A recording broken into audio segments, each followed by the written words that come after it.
Hey folks, this is David Smith at Correctional Officer Lifestyle. I know it's been a couple of weeks since I posted a video, and I apologize for that, but I've been real busy with work and some home life stuff. I did go and get my first dose of the vaccine. Being a type 2 diabetic and an asthmatic, I felt it very much important that I go get the vaccine so that I can continue to be healthy. The vaccine has a real bad tendency to attack diabetics and asthmatics, so I felt it important. But today's video is about the chain of command and the reason for a chain of command and why it is necessary. The chain of command in the Florida Department of Corrections is very similar to a military chain of command, and I imagine it's the same through every department in the nation, but I'm not in every department in the nation. I'm only in Florida, so I can only talk intelligently about Florida. If I look down over here, it is because I have notes. We're currently experiencing a power outage at my house, so my ring is not up and running. So if you notice that the lighting is different in the video, it's because it is.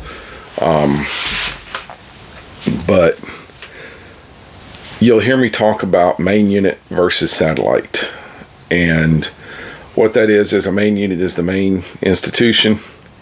And a satellite would be like a work camp, forester camp, a work release center, etc. So it's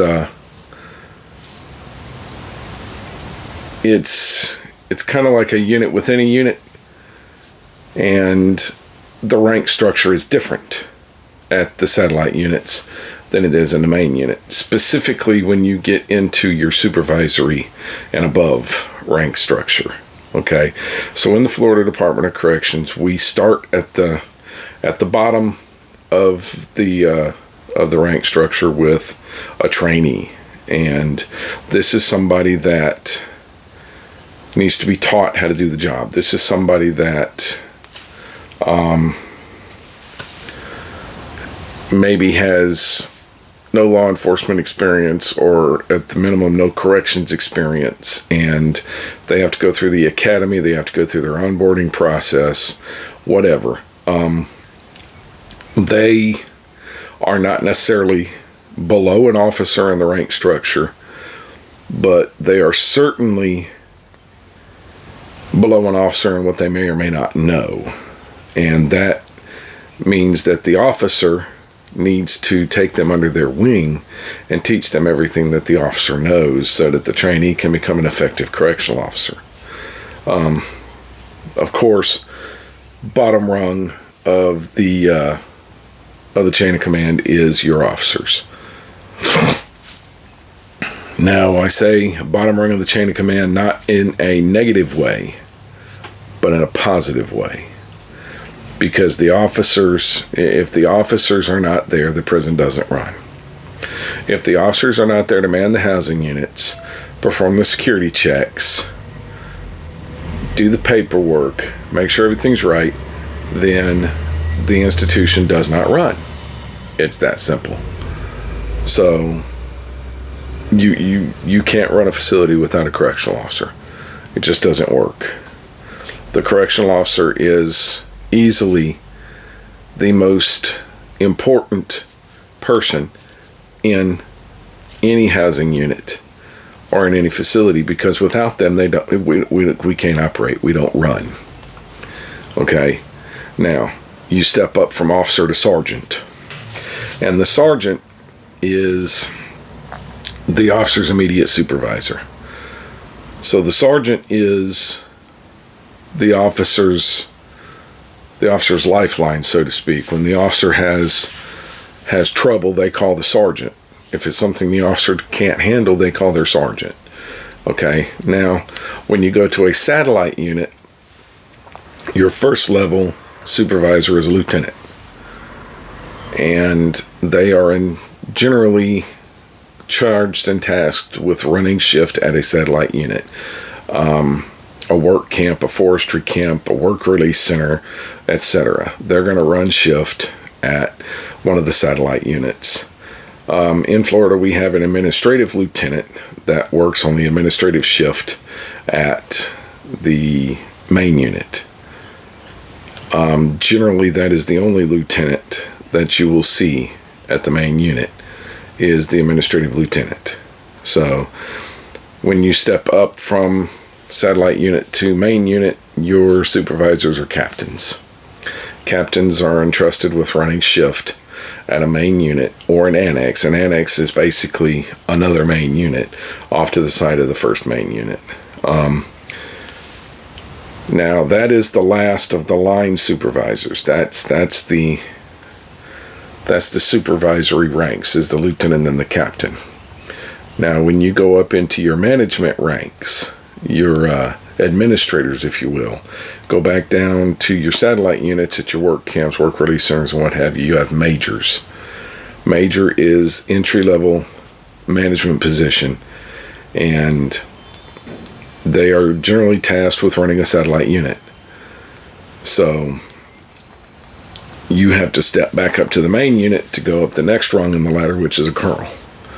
The colonels are tasked with being the chief of security at a main unit, and they have a daunting task, but it is ultimately a manageable task.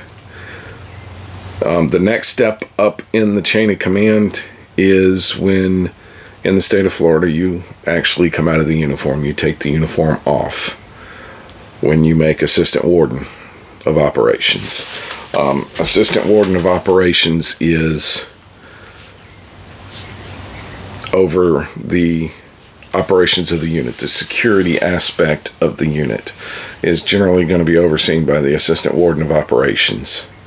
And then from there you go to warden, and the warden is ultimately responsible for the entire facility. There are others in the chain of command, but the security chain of command, the direct straight line security chain of command, is what I just described to you. But we do have what we refer to as duty wardens, who you would call in lieu of the warden in times where the administration is not working, after hours or weekends or holidays.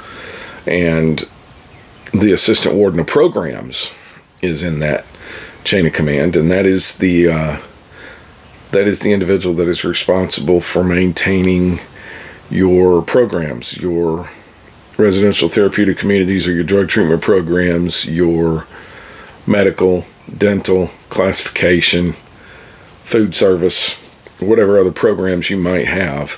That is that person's purview. And of course, other than that, the classification supervisor is a duty warden level staff member, in that they take over duty warden during off-duty hours and weekends and holidays.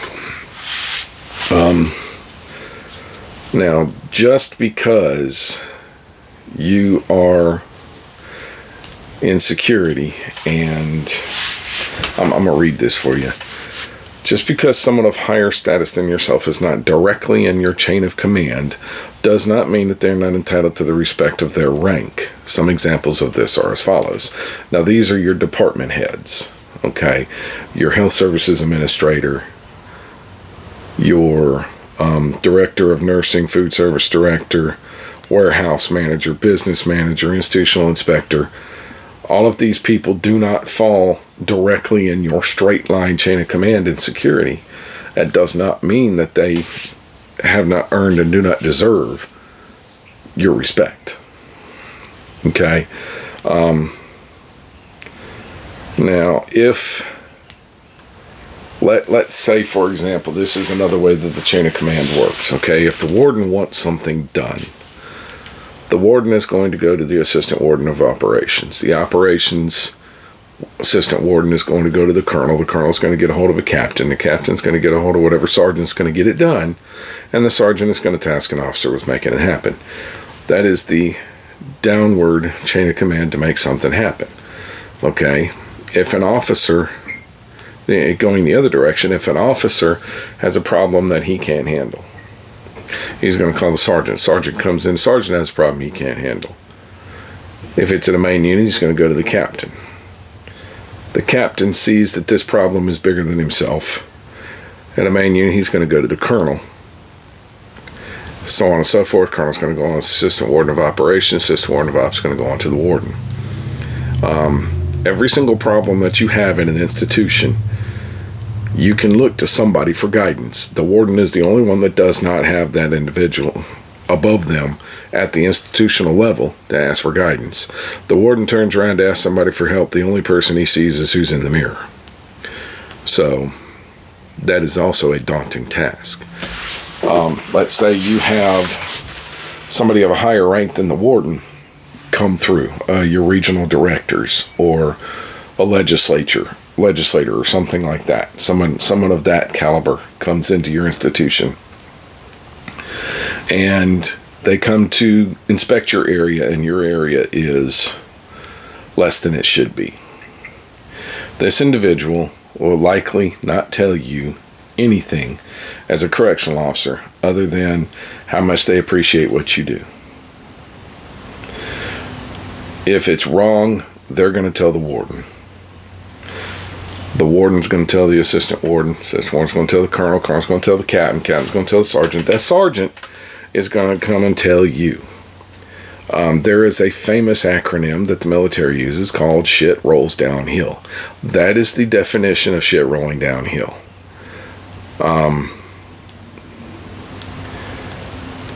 That's one of the downsides of the chain of command. I personally prefer, if I'm doing something wrong, for the person that found it wrong to tell me that it was wrong, so that I can fix it and get it straight from the horse's mouth, so that there's no dilution, there's no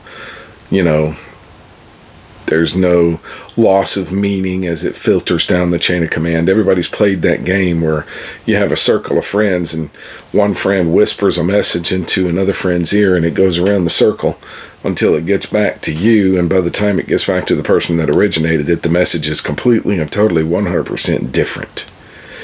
That's kind of what happens in a filter down with the chain of command when something is wrong. However, it is a necessary factor, because the warden is one person. He can't run the entire institution. We need a chain of command. We need an effective chain of command. But we have to have a chain of command in order to run the institution. And that's where the chain that I just described comes into play. Okay? If you have any questions about the chain of command, please feel free to comment. I want to hear from you. I want to know what's going on. I want you to comment so that I can answer your comments. If you have any suggestions for a future video, hit me in the comment section. Let me know what you need. Okay, let me know what you would like for me to cover. If you like this video, please hit the like button. If you want to see more, hit the subscribe button. Make sure you hit the bell for notifications when I post new videos. And as always, there is no place in this world for domestic violence. 1-800-799-SAFE. That is a domestic violence hotline. We need to use that hotline. We need to make certain that domestic violence victims are protected.